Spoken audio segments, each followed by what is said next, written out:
Arboleda do São Paulo foi escalado como titular e jogou todos os minutos das 6 partidas do time no ano.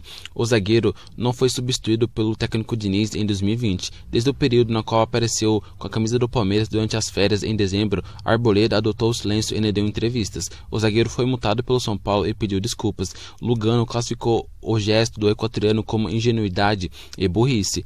Nos 6 jogos, o São Paulo sofreu 4 gols. Arboleda formou dupla com Bruno Alves em 5 partidas e atuou ao lado de Anderson Martins em 1. O momento de maior pressão para Arboleda foi justamente no clássico contra o Palmeiras. Ele teve o nome gritado pela torcida rival, errou os primeiros lances, mas teve uma das melhores atuações do clássico. Na partida seguinte, o defensor fez o gol da vitória de São Paulo por 2-1 sobre a Ferroviária. A comemoração, de acordo com o Reinaldo, foi combinada para simular uma foto, desta vez com a camisa do São Paulo.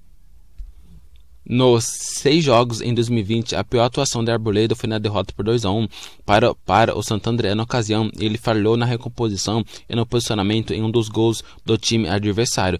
Consistente, o zagueiro já tem conseguido mudar o humor da torcida, que ficou na bronca com ele após o episódio com a camisa do Palmeiras.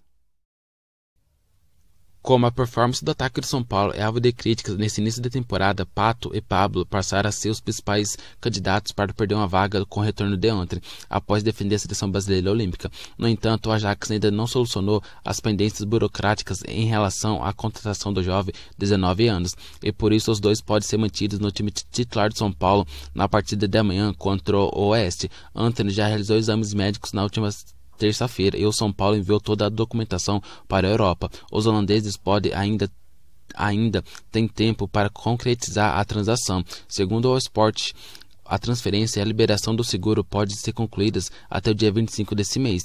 Quando tiver tudo assinado, o jogador poderá atuar pelo São Paulo até o meio do ano. O garoto teve uma programação de treinamentos diferente do restante do elenco nessa semana. Ainda assim, Diniz sabe que existe a possibilidade de Antony ser liberado nas próximas horas e até estuda uma maneira de montar um time com ele entre os 11. Desta maneira, o atleta participou de atividades sem contato físico e menor potencial para lesões. Caso Antony seja liberado para atuar, a maior tendência é de que Pato seja mantido no time. Apesar de ainda não ter lançado as redes neste ano, o camisa 7 vive um melhor momento que Pablo. O São Paulo encerrou sua preparação para encarar o Oeste neste sábado na Arena Barueri. Em treino fechado para a imprensa, Diniz definiu o time titular que entra em campo pela 7ª rodada do Paulistão. A entrada de Antony, seja no banco de reservas ou como titular, permanece um mistério.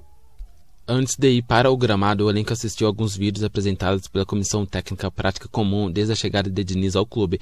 Somente após o término desta atividade interna é que os trabalhos em campo tiveram início. Nos últimos dias, o jornalista pudera acompanhar pelo menos parte do treinamento. No entanto, nesta sexta-feira, a atividade foi completamente fechada aos profissionais da imprensa. Desta forma, o mistério em relação ao time titular e as possíveis mudanças para encarar o Oeste continua. A principal dúvida é se Antony resolveu os detalhes finais de sua transferência para o Ajax e está liberado para jogar pelo São Paulo. Eu entrava em relação ao seguro que o time holandês precisa fazer para prevenir caso o jogador sofra alguma lesão antes de embarcar para a Europa no meio do ano. A esperança é que o entrave seja solucionado a tempo, por isso o jovem está concentrado com o elenco. Uma possível escalação do São Paulo é a seguinte: Thiago Volpi, Juan Fran, Bruno Alves, Arboleda, Reinaldo, Tietê, Daniel Alves, Hernanes, Hugo Gomes, Pablo ou Antony, Vitor Bueno e Pato.